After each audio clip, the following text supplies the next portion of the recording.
ମୋ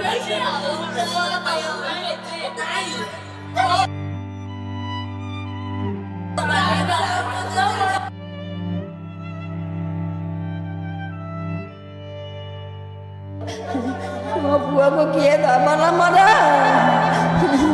କିଏ ମା?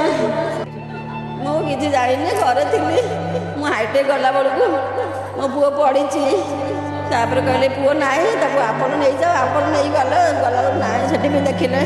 ତାପରେ 6 ନମ୍ବର ମେଡ଼ିକାଲ ପଳେଇଲା ବେଳକୁ କହିଲେ ନାହିଁ ସେ। ମୁଁ ଆଉ ସେତିକି, ମୁଁ ଆଉ କିଛି ବିଷୟ ଜାଣିପାରିଲିନି। ମୋତେ କେହି କିଛି କହିଲା ନାହିଁ, କିଛି ଜାଣିପାରିଲି ନାହିଁ।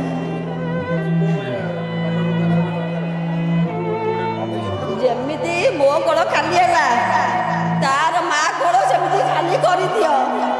ଗୋଟେ ମାର ଗୋଡ଼ ଖାଲି ହେଇଗଲା, ମୋ ପୁଅ ମୋତେ ମିଳିବ ନାହିଁ। ତାକୁ ଏମିତି ଶାସ୍ତି ଦିଅ ଯେମିତି ସିଏ, କ'ଣ କହିବି ଆଉ।